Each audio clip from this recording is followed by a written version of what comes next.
Hello guys, welcome back to the channel. तो बहुत दिनों से Jawaharlal Nehru centre for advance scientific research की तरफ से एक SRPF जो है समर रिसर्च फेलोशिप निकली हुई है। और ये फेलोशिप 23 नवंबर को निकल गई थी। तो थोड़ा सा लेट हो गए हम आपको बताने के लिए। तो आज हम इस वीडियो में वो ही डिस्कस कर रहे हैं कि ये इंटर्नशिप क्यों इतनी इंपॉर्टेंट है और समर रिसर्च फेलोशिप प्रोग्राम है जो होगा नेक्स्ट ईयर 2024 में। तो इसकी लास्ट डेट रहेगी 15 जनवरी 2024। तो आपके पास इनफ टाइम है इसको फिल करने के लिए। और क्या क्या इससे इम्पोर्टेंस और सिग्निफिकेंस और जो भी अपॉर्चुनिटीज है आप गेन कर सकते हैं वो हम आज इस वीडियो में आपको बताने वाले हैं। तो जो JNCASR है ये एक ऑटोनोमस इंस्टीट्यूट है DST का। तो DST की तरफ से भी काफी सारी फेलोशिप और समर इंटर्नशिप प्रोग्राम निकलते हैं। एंड इवन DST अलग अलग स्टेट वाइज भी ऑपरेट करता है। तो सपोज कि if you are from Rajasthan तो DST राजस्थान में आपका जितना भी नॉमिनेशन होना है या जो भी किसी भी फेलोशिप अमाउंट के लिए आप अप्लाई करना चाहते हैं या हायर एजुकेशन के लिए करना चाहते हैं तो आप वहां जा सकते हैं। DST दिल्ली है जो ऑल सेंट्रल जितना भी DST है उनको वो फैसिलिटेट करता है, कवर अप करता है। बाकी और DST है हर एक स्टेट में, हरियाणा की, चंडीगढ़ की, अलग अलग स्टेट के अलग अलग DST है। तो उस हिसाब से आप लोग अपनी जो एप्लीकेशन है, अपनी जितनी भी क्वेरीज हैं या फिर जितनी opportunities in the field of science और टेक्नोलॉजी वो आप गेन कर सकते हैं। तो ऐसा ही ये JNCASR इंस्टीट्यूट है जो है DST का। यहाँ पे समर फेलोशिप निकली है। तो ये इन्होंने थोड़ा सा अपने वेबसाइट का हाईलाइट दे रखा है कि कहाँ कहाँ ये जो सेवरल SRPF जो फेलोज है वो इंडिया और अब्रॉड में जितने भी डिसिप्लिन यहाँ पे दिए गए हैं उनमें वो लोग कर सकते हैं। बाकी जो स्टूडेंट्स हैं उनको 10,000 पर मंथ दिया जाएगा इस फेलोशिप के अंदर। तो ये हम इस वीडियो में अब डिस्कस करते हैं। तो स्टार्ट करते हैं रिसर्च एरियाज से। रिसर्च एरियाज क्या है? लाइफ साइंसेज में जितने भी बायोलॉजी रिलेटेड जो भी आपका वर्क है वो यहाँ पे कवर हो जाएंगे। डेप बायो है, RNA बायोलॉजी है, एक्सपेरिमेंटेशन, पॉपुलेशन है, न्यूरोबायोलॉजी, सेल बायोलॉजी, मोल बायोलॉजी, तो ये लाइफ साइंस में आएंगे। उसके बाद आता है केमिकल साइंस। केमिकल साइंस में solid state, organic, inorganic, physical, supra molecular chemistry, nano materials, ये सब केमिकल साइंसेस में आएगा। उसके बाद अलग से दे रखा है केमिकल बायोलॉजी जिसके अंदर ड्रग डिस्कवरी, डायग्नोस्टिक और डिजीजेस और मॉलिक्यूलर प्रोब्स या फिर इस टाइप की जितनी भी माइक्रोस्कोपी इंस्ट्रूमेंटेशन इमेजिंग है वो केमिकल बायोलॉजी में आएगी। नेक्स्ट है फिजिकल साइंसेस। फिजिकल साइंसेस में semiconductor, heterostructures, nano physics, organic, electronics, ये सब फिजिकल साइंस के पार्ट है। मटेरियल साइंसेस में मेनली आता है nano science, energy and green materials. तो ये मटेरियल साइंस भी अच्छा एक डिसिप्लिन है, एक एरिया है जिसमें आप कर सकते हैं अप्लाई समर फेलोशिप के लिए। उसके बाद आ जाता है इंजीनियरिंग साइंसेस। इंजीनियरिंग साइंस में भी सारी computational, fluid dynamics, vertex, geophysical और जितने भी hydrodynamic, stability, non linear, linear, जितने भी टर्बुलेंस या जितने भी इस टाइप से रिलेटेड वर्क है ये सारे इंजीनियरिंग साइंस में इन्होंने स्पेसिफाई कर रखे हैं।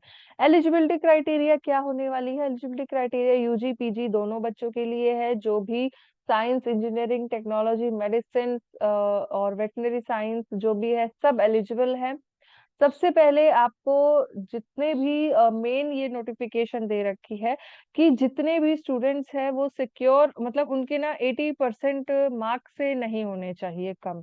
और ये कोर लैंग्वेज मेन सब्जेक्ट्स में है। लैंग्वेजेस में आप कर सकते हो, कोई प्रॉब्लम नहीं। अगर लैंग्वेज में आपके 80% मार्क्स से कम है तो आप एलिजिबल हो। लेकिन कोर जो मेन सब्जेक्ट है, सपोज कि आपके पास साइंस है तो उसमें जो साइंस में बायोलॉजी, फिजिक्स और केमिस्ट्री, ये तीन सब्जेक्ट्स में आपके मिनिमम 80% होने चाहिए। ये 10th 12th में जितने एग्रीगेट है वो है। और उसके बाद फर्स्ट क्लास जितने भी अपने एप्लीकेशन डाली है, सपोज कि आप अभी BSc में हैं, ग्रेजुएशन में है, तो फर्स्ट क्लास उसमें पास होने चाहिए डिस्टेंस से।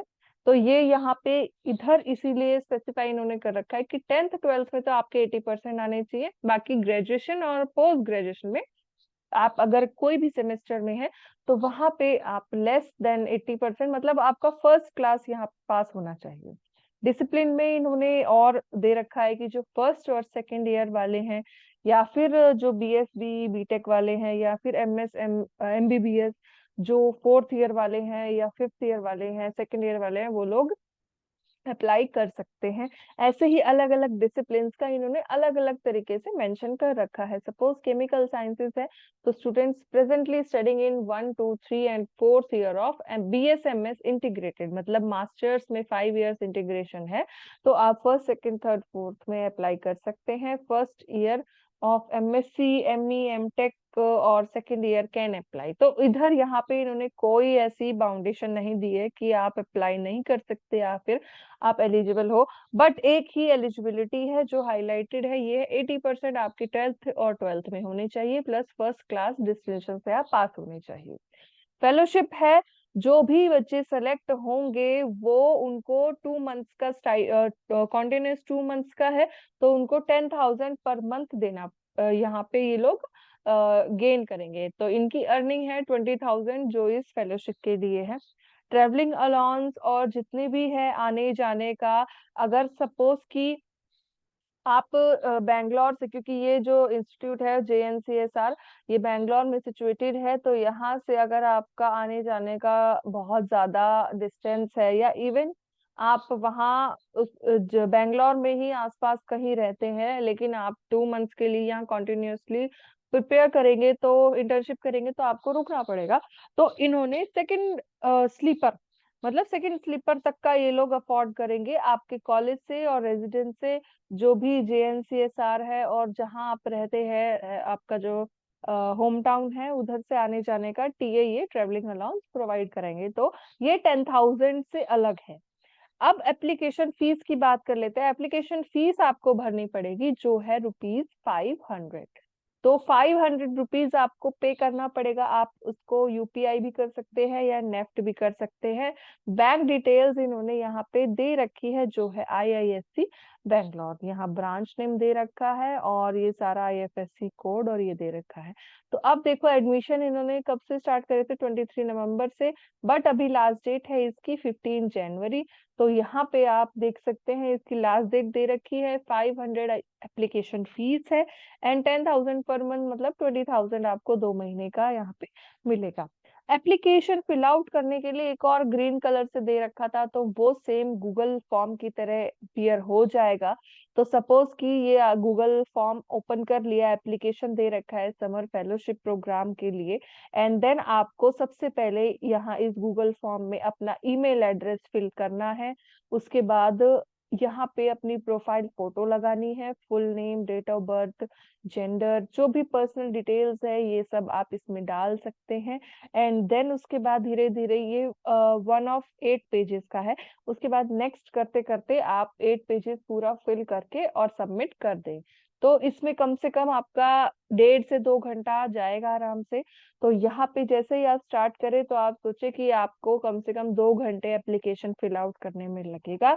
एंड उसके बाद इसमें कुछ कुछ जो चीजें हैं, सपोज कि वहां पे दे रखा है आपका रिसर्च प्रपोजल लिखना, एक्सपीरियंस डिटेल्स और जो भी मैन्युस्क्रिप्ट सारी आपको अपलोड करनी है, तो वो आप इसी गूगल फॉर्म में अपलोड करेंगे जो ये दे रखा है यहाँ पे, Jawaharlal Nehru centre for advance scientific research. और एप्लीकेशन है समर रिसर्च फेलोशिप SRFP 2024 के लिए। तो आप इसी गूगल फॉर्म से अप्लाई कर सकते हैं। ये हम अपने डिस्क्रिप्शन चैनल बॉक्स में डाल देंगे। तो थैंक यू वेरी मच।